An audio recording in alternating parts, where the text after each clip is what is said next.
আসসালামু আলাইকুম।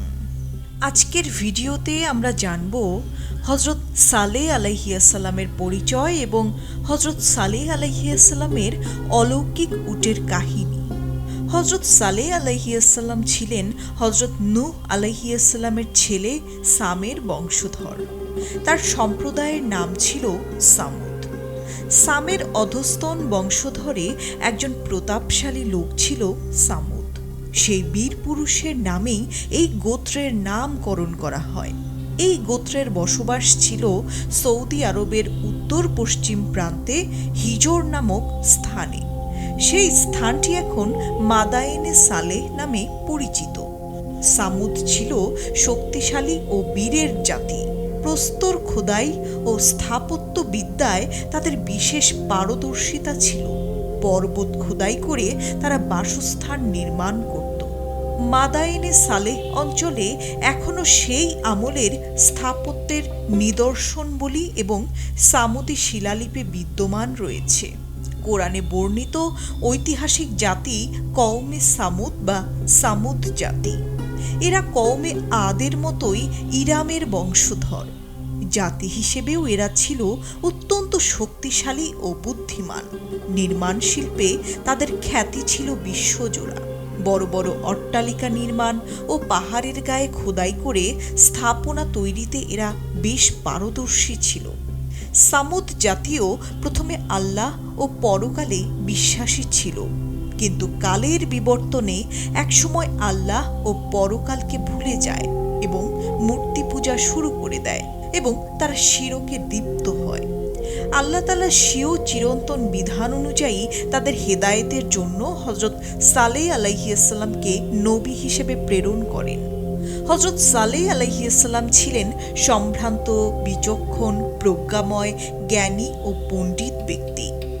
যতদিন তিনি ওহীপ্রাপ্ত হননি এবং মূর্তি পূজা পরিত্যাগ করে আল্লাহর একত্ববাদের দিকে আহ্বান করেননি, গোত্রের লোকজন ততদিন তাকে সমীহ ও মান্য করত। নবুয়ত লাভের পর তিনি তাদেরকে মূর্তি পূজা পরিত্যাগ করে এক আল্লাহর ইবাদত করতে আহ্বান করেন। সালেহ আলাইহিসসালাম ছিলেন বিশুদ্ধভাষী এবং উচ্চকণ্ঠের বাগ্মী।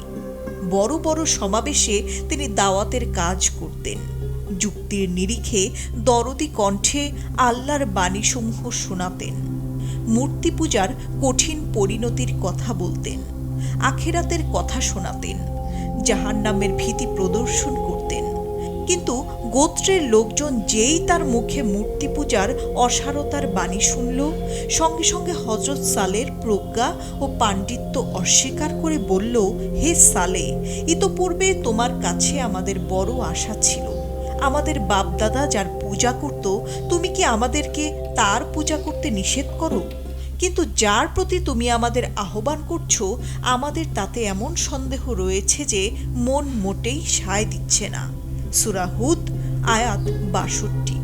হযরত সালেহ আলাইহিসসালাম তাদেরকে বিভিন্নভাবে উপমা ও দৃষ্টান্ত বলে বলে বোঝাতে থাকলেন।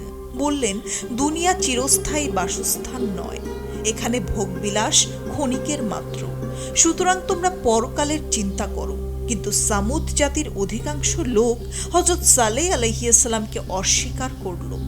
তবে যুক্তিতর্কে কোনোভাবেই যখন তারা হযরত সালেহ আলাইহিসসালামকে সত্যের দাওয়াত থেকে নিবৃত করতে পারল না, তখন সবাই মিলে সিদ্ধান্ত নিল তার কাছে অলৌকিক কোনো দাবি পেশ করবে। একদিন তারা সবাই একত্রিত হয়ে হযরত সালেহকে বলল, আপনি যদি সত্যি আল্লাহর নবী হন, তবে আমাদেরকে কাতেবা পাহাড়ের ভেতর থেকে 10 মাসের গর্ভবতী সবল ও স্বাস্থ্যবতী উট বের করে দেখান। হযরত সালেহ আলাইহিসসালাম তাদের থেকে প্রতিশ্রুতি ও অঙ্গীকার নিলেন, যদি আমি তোমাদের দাবি পূরণ করতে পারি, তাহলে তোমরা আমার প্রতি ও আমার দাওয়াতের প্রতি বিশ্বাস স্থাপন করবে কিনা। সবাই এই প্রতিশ্রুতি দেওয়ার পর তিনি আল্লাহর কাছে দোয়া করলেন। আল্লাহ তাআলা তার দোয়া কবুল করলেন। সেই পাহাড় ফেটে ভেতর থেকে তাদের দাবির অনুরূপ একটি গর্ভবতী উট বের হয়ে এলো। এই অলৌকিক উট দেখে উপস্থিত অনেকেই হযরত সালেহ আলাইহিসসালামের উপর ঈমান নিয়ে আসে। কিন্তু এমন প্রকাশ্য মুজেজা প্রত্যক্ষ করেও কিছু হতভাগা ঈমান আনল না।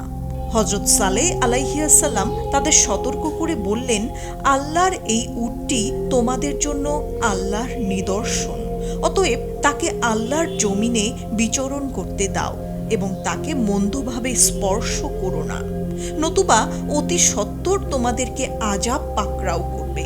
সূরা হুদ ৬৪। কিন্তু গোত্রের কিছু দুষ্কৃতকারী লোক এই অলৌকিক প্রাণীটি হত্যা করে ফেলে। সামুদ জাতি সালেহ আলাইহিসসালামের উট হত্যার ঘটনাটি ঘটিয়েছিল পানি বন্টনকে কেন্দ্র করে। সামুদ জাতির লোকেরা যে কূপ থেকে পানি পান করত এবং তাদের গবাদি পশুদের পানি পান করাতো, সালেহ আলাইহিসসালামের উটও সেই কূপ থেকে পানি পান করত। উট যেদিন পানি পান করত সেদিন কুয়ার পানি নিঃশেষে পান করে ফেলত।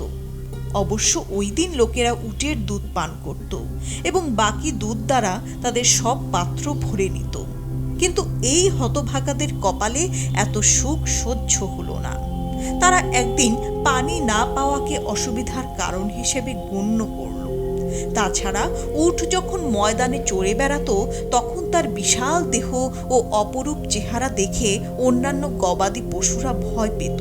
ফলে তারা উটকে মেরে ফেলতে মনস্থ করল এবং তারা সালেহ আলাইহিসসালামের উটের উপর হামলা করে তাকে হত্যা করে ফেলে। এটাকে তারা তাদের বিজয় ভাবতে শুরু করে, কিন্তু মূলত এটা ছিল তাদের চূড়ান্ত ধ্বংসের ফটক মাত্র। হত্যা করেই তারা ক্ষান্ত হলো না। হযরত সালেহ আলাইহিসসালামের কাছে এসে ঔদ্ধত্য প্রদর্শন করে বলল, তুমি সত্যিকারের রাসূল হলে তোমার প্রতিশ্রুত আযাব আনো দেখি, আমরা তো উটটি হত্যা করেছি। তখন আল্লাহর পক্ষ থেকে তাদের উপর শাস্তি নেমে আসে। অতঃপর পাকড়াও করল তাদেরকে ভূমিকম্প। ফলে সকালবেলায় নিজ নিজ গৃহে উপুর হয়ে পড়ে রইল তারা। সূরা আরাফ ৭৭-৭৮। অন্য একটি আয়াতে এসেছে, তাদের উপর প্রচণ্ড ও বিকট শব্দবোমা নিক্ষিপ্ত হয়েছিল। সামুদ সম্প্রদায়ের উপর একই সঙ্গে ভূমিকম্প ও বিকট গর্জন এসেছিল এবং তারা এই দুটি শাস্তিতে মৃত্যুমুখে পতিত হয়। আজকের এই ভিডিওটি এখানেই শেষ করছি। সম্মানিত দর্শক শ্রোতা, ইসলাম সম্পর্কিত নতুন নতুন ভিডিও পেতে আমাদের চ্যানেলটি সাবস্ক্রাইব করে আমাদের সঙ্গে থাকুন। আর ভিডিওটি ভালো লাগলে শেয়ার করে সবাইকে দেখার সুযোগ করে দিন। সবাই ভালো থাকবেন। আসসালামু আলাইকুম।